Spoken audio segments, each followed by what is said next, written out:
Hi, my name is Yuval. I am the chief architect for Ingonyama. I think Louis said that he's not a cryptographer, so I'll say that I'm not even a computer scientist, okay? So I'm just setting the expectation. We're going to talk about sum check, which it's a very old problem, but I've started looking into it about a month ago, and it's joint work with Kartik, Tomer, and Guy, also from Ingonyama. So we started off with sum check. I'll give a bit of motivation, because sum check really seems like a very simple protocol, but actually you can do quite a lot with it, which is surprising. But we're going to actually dig down. So I'm not going to talk about sum check in the context of like proving machine learning, which could have been a topic, or anything like that. But we're going to maybe try and dig down and just ask a few questions and maybe raise a few old issues that maybe haven't been dealt with. Okay, so of course we start off with the Schwartz-Zippo lemma. And the Schwartz-Zippo lemma really, it just talks about mapping, or maybe like about polynomials and how unique polynomial of a certain degree, if you sample it randomly, right, then how likely are you to encounter a zero? And we can use it actually to like see how similar two polynomials are, right? And actually the probability of encountering a zero, or the probability of two polynomials being the same at some point, and we're looking at multivariate polynomials, so you can see that you've got like n variables here. So the probability is less than the total degree divided by the size of your domain from which you were sampling. Now, I'll just say the total degree, we're going to talk about it a bit more, but total degree is really like the highest degree of any of your monomials, okay?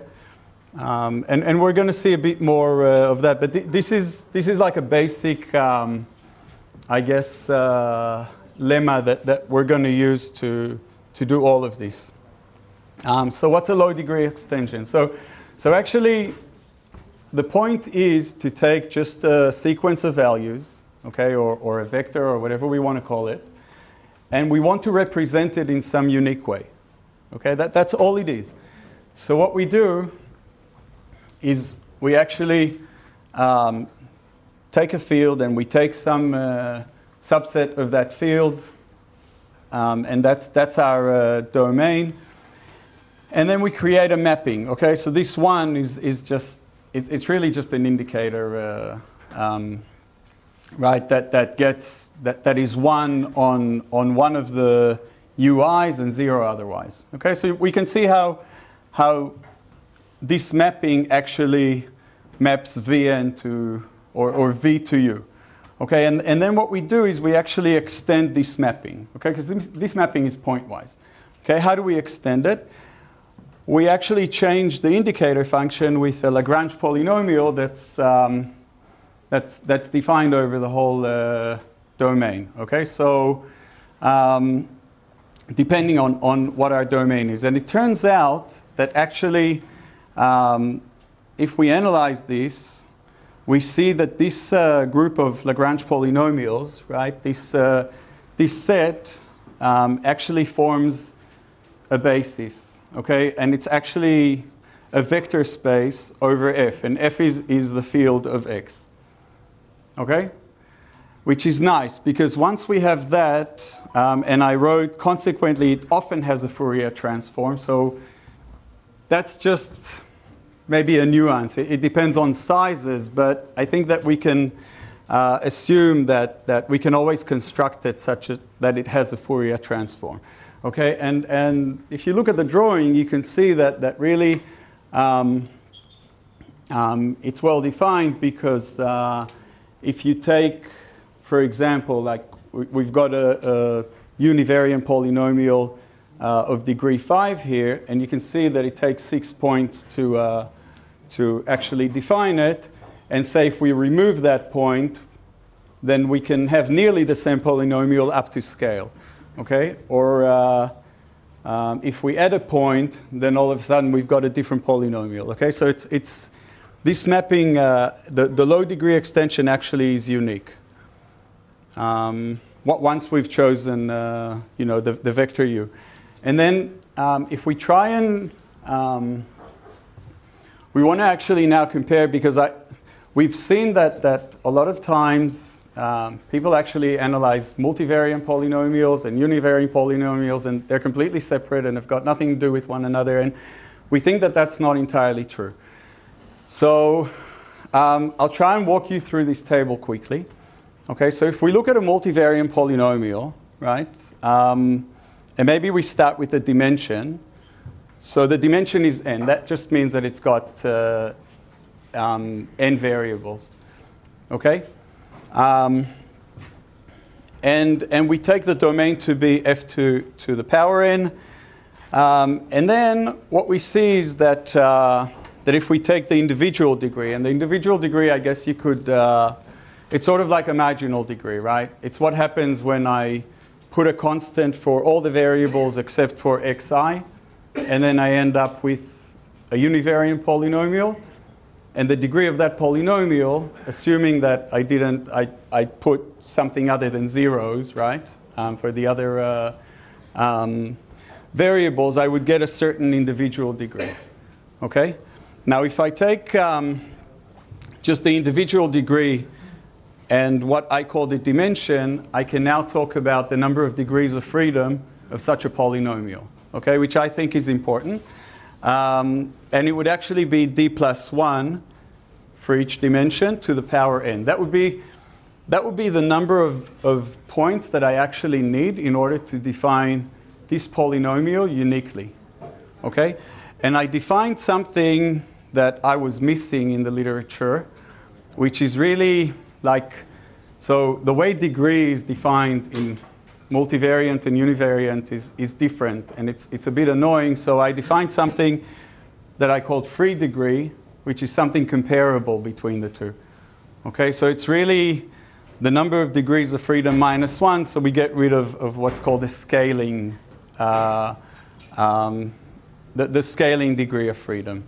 Now, you can see that there's something, if we compare, say, I'm going to skip this, and I'm actually just going to look at like 1 and 3, because I want to look at the same number of degrees of freedom, or the same free degree, okay, because that's comparable, because I actually want to take the same sequence and I want to choose if to map it to a multivariate polynomial or a univariate polynomial.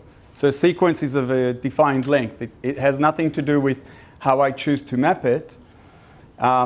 So if we compare, say, this column and this column, we can see that if we plug it in back to the Schwartz-Zippel lemma, we get different soundness when comparing two polynomials. Okay? So we get actually a much better soundness for the multivariate. And it's not so surprising, because the dimensions that we have in the multivariate polynomials are essentially orthogonal, or they're independent, right? Whereas when we take a single dimension, everything affects everything. So we have to, in a way, split up this magnitude space in a way that is less efficient than the multivariate. Okay? And that's actually like known and used quite a lot in other fields, for example, communication. So when we compare, we would actually want to compare two things of the same free degree. Okay? And I'm going to be keeping on using this free degree term. Okay, so what we did is we actually took two mappings, okay? One multivariant and one univariant. The multivariant one is MLE, which is a multilinear mapping. Okay, that just means that in each dimension we have a linear polynomial. Okay, so that's why the degrees of freedom is 2 to the power n, and that's why the free degree would be 1 minus that. And we said, let's map a polynomial, let's map that vector v to the vertices of a hypercube. Okay, and it turns out to be some Lagrange basis. And then we did the same with, we called it a roots of unity univariant extension, which is the same thing. We take the same free degree, but now we map it to powers of a 2 to the nth root of unity. Okay? And actually, it turns out, and this is not completely unknown, but it turns out that there is a mapping that you can go between these two quite freely. Okay? So essentially, up to behavior of the Schwartz-Zippo lemma, you can pretty much map things back and forth. Okay? You will get different performance, especially soundness will be affected, but otherwise you could use both mappings and you can actually go back and forth between them. And I've got the mapping here, but I'm not going to get into it. You can check it out in the slides later, but you can actually map the Lagrange basis, okay? And they both have Fourier transforms, and they actually behave very nicely. Okay, another thing that I think sometimes, I mean, it's known, but sometimes it's skipped, is something that we call center of mass. So the question is, if I take a polynomial and I sum it over some set, okay, then what does it sum to? Okay, so we took two sets here. We took the root of unity extension, okay, and we took the multilinear extension, and actually we take a symmetric multilinear extension. So rather than taking 0 and 1, we take -1 and 1, just because it behaves a little bit nicer, okay? But it can be done for 0 and 1. And then what we discovered, I mean, or not discovered, but saw, which wasn't so surprising, is that actually for the case when we do this mapping, when we actually do the mapping of the points to this set U, so we've got essentially the low degree extension, okay? So it's a unique polynomial. We found that the sum is actually equal to the polynomial at 0 times the size of U, okay? But this also extends, so if I have, for example, if f is of a higher, what I called free degree, than the size of U, right, which would be this case, then it's no longer true, and actually it's not a unique polynomial. So you have many polynomials that would actually fit the same sum, okay?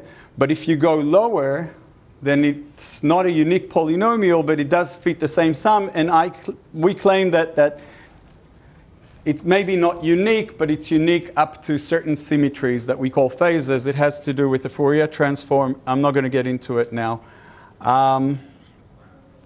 Okay, now just to give a bit more insight into why this happens, so I'm going to go over this quickly. I'm sure that a lot of people have already seen this, but if you take the sum of any polynomial over this root of unity base, right, then you can actually plug in the polynomial, you can plug in the definition, the coefficient definition, right, and then you reorder the sum, and then you end up with this sum over the over this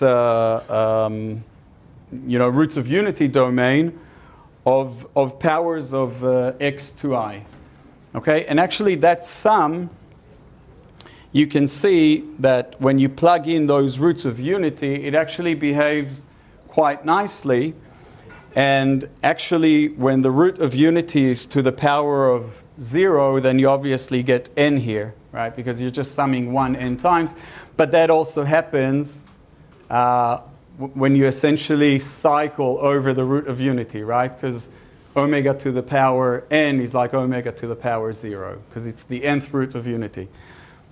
And so when you plug that in, you can see why you get n times the function at 0, because you're actually just getting the 0 coefficient.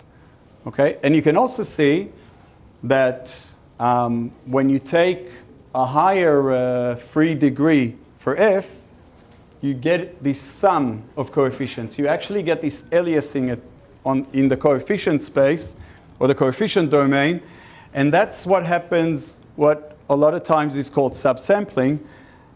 And so we can look at a polynomial extension as a Fourier transform, okay? And I'm sort of skipping because it's not necessarily always true, but if the Fourier transform exists, then we can do this.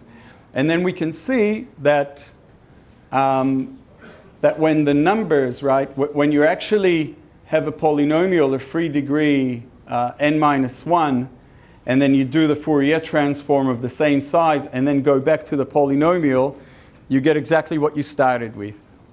Okay? So you can actually transform with Fourier, and then inverse that transform, and you start with the coefficients and end with them, and then that the function at 0 really ends up being the 0 coefficient.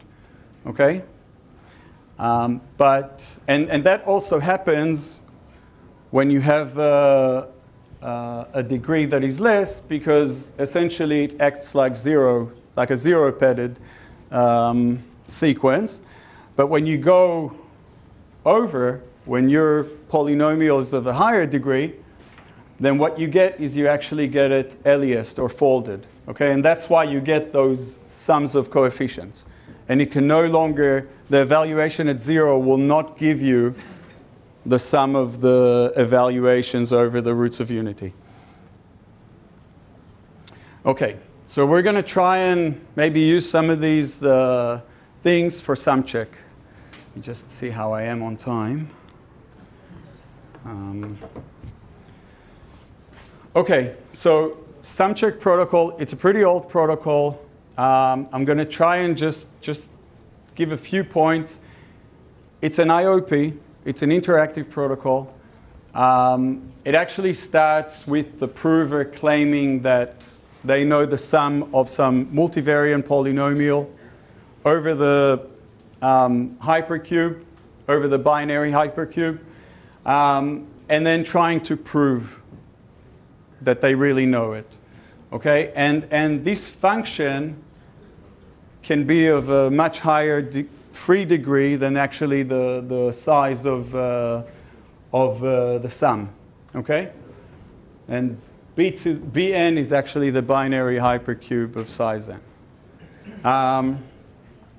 And then what they do, they engage in this interaction where each time, I'm not going to get into it exactly, but the prover creates these univariant polynomials, actually the marginal polynomials. So each time the prover would just send a very brief description of that polynomials, because could we assume that it's actually like, could be linear, could be quadratic, could be of degree 3, right? So it would be very few coefficients to send or evaluations, and there is a way for the verifier to actually check. There's a way to connect all of these messages, okay? Now, the verifier, each time it gets a polynomial, it actually sends some random value, and that random value actually determines the next polynomial, and that's what enables these checks. And essentially, without the randomness, if you analyze it, you can see that there is the number of rounds is actually log of the size of the sum. And if you analyze it, you can see that there are actually 2 log degrees of freedom here.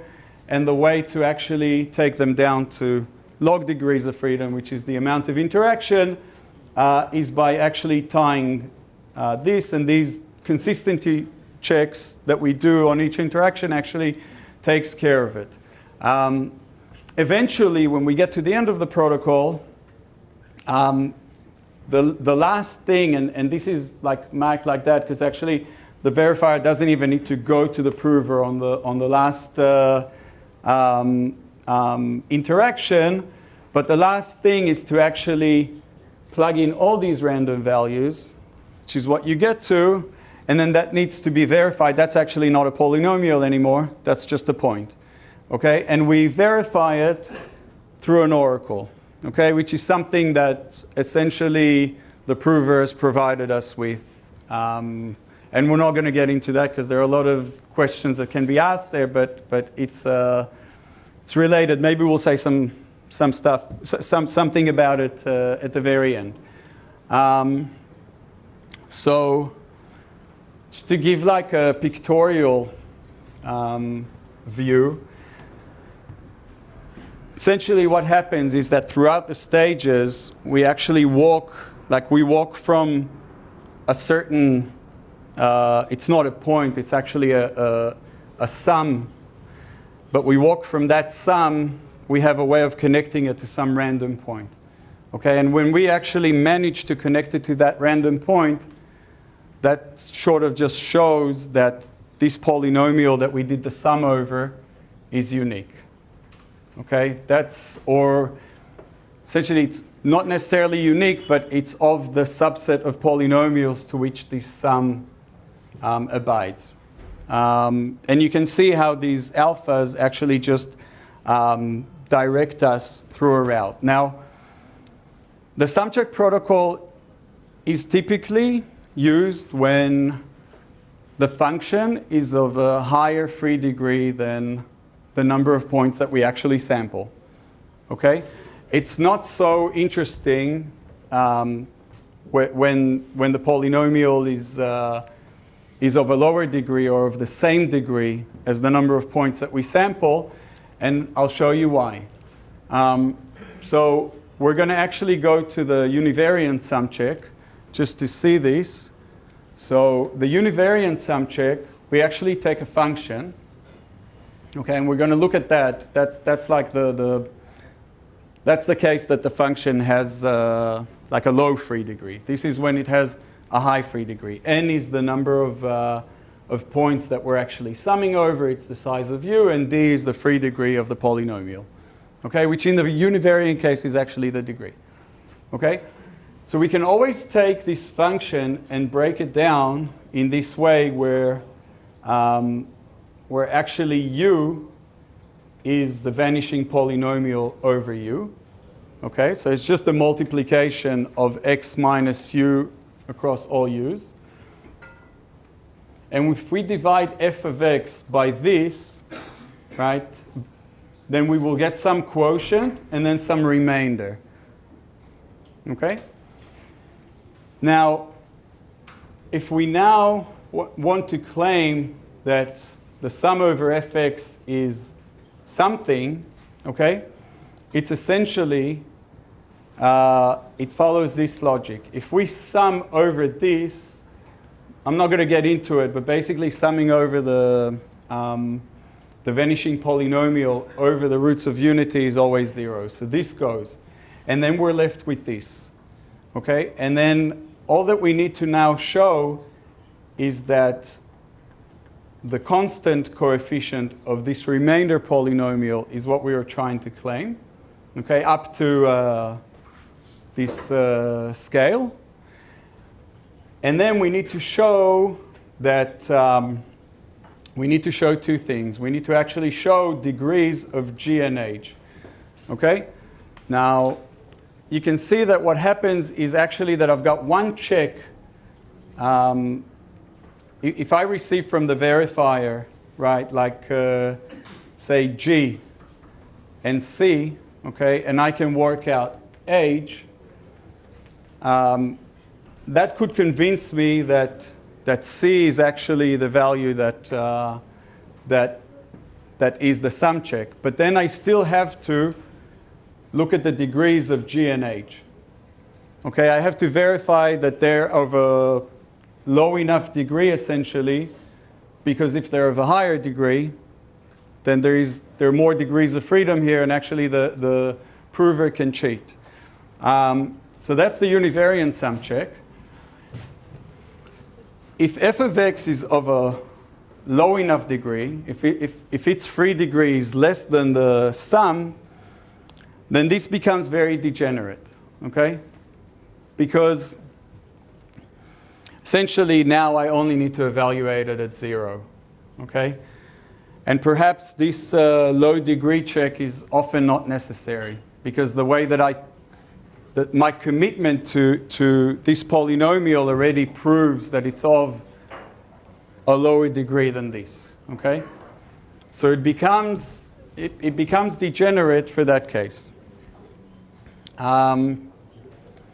We're going to look at a slightly different protocol called Fry that is used for low degree testing. I'm going to go very quickly through it, but Fry is meant to just check for low degreeness. Okay, it's not meant to, it doesn't do the sum check. And the way it works is that it actually takes the same vectors, vi, okay? We can say that it maps it to some polynomial, but I'll say something different. I'll say that it encodes it to a code word with some parity. Now the rate is always the ratio between the information symbols and the total number of symbols. Okay? So it actually inflates and creates a lot of redundancy in this. It's like a redundant representation. And then what happens is very similarly to sum check, it actually, and I've done like a bit of a twist on Fry. So Fry usually you commit to everything and then you do the openings, but you can actually mix them. And just for the sake of comparison, I've mixed them. So actually you commit to some polynomial, then you get some randomness, and then, not polynomial, code word, and then you commit to a different code word that is a folding, a random folding of the previous one. And actually, it's half the size. And there is a consistency check that you can do between those two to see that the prover hasn't cheated. Okay, and it's very, very similarly to sum check. You get these consistency checks, and then at the end, if the rate was correct, you actually get to a constant code word, and it actually becomes what's called the repetition code. The repetition code. Okay, so and the code word that you get at the end is 1 over r if you do the math. So this is used to basically check that there are no more than n degrees of freedom in this sequence. Okay?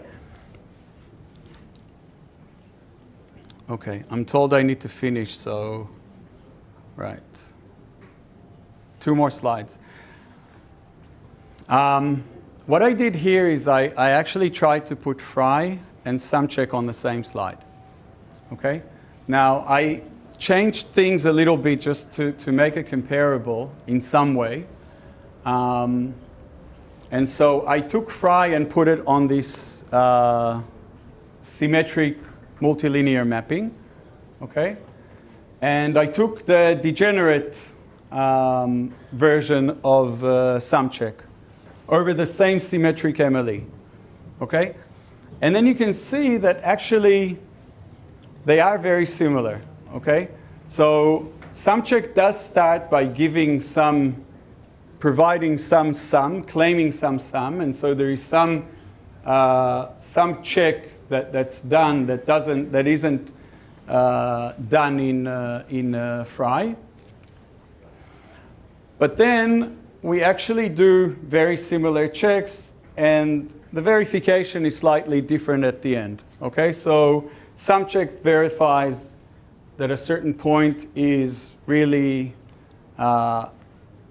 in the polynomial that was committed to from the oracle, and Fry actually checks this that we really have a repetition code. But you can see that if you check the actual polynomials that we're looking at, they're very similar. Okay, you could always you can see that really like the sum check polynomials are the polynomials that are used by Fry before the coding, but marginally like on the zeros. Okay, for some of the dimensions. So we end with a few questions.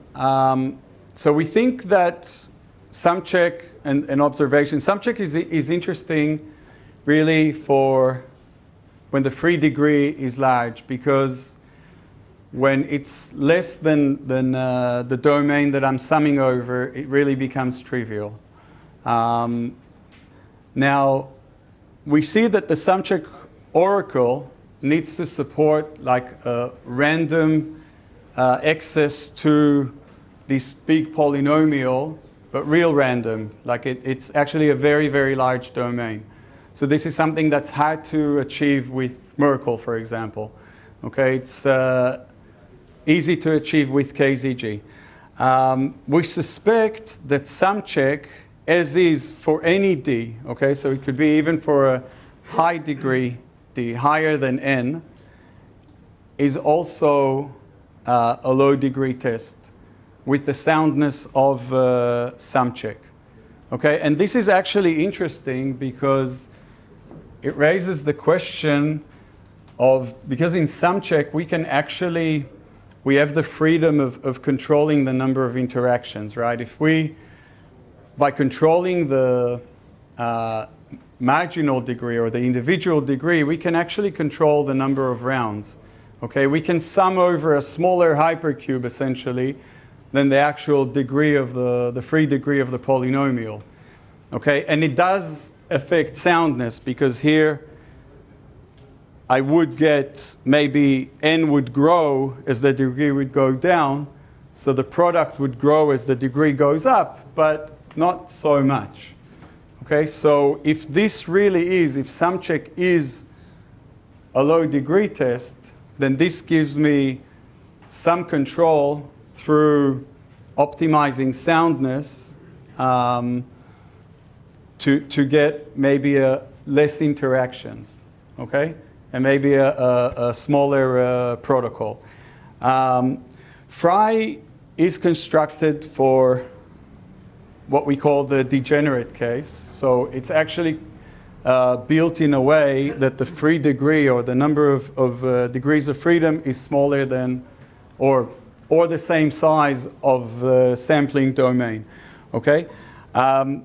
The nice thing about Fry is that the way it's constructed, you don't actually need to access this large domain. Okay. So you can actually access some small subdomain, and it actually allows you to work on like dimension by dimension somehow, and then you can use Merkle trees. And then finally, we ask if there is a variant of Fry for a free degree higher than the domain, and whether that's useful. So I'll take questions if anyone's still awake. Yeah. Anyone has a question, I'll bring the microphone to you. Yeah, I got a question?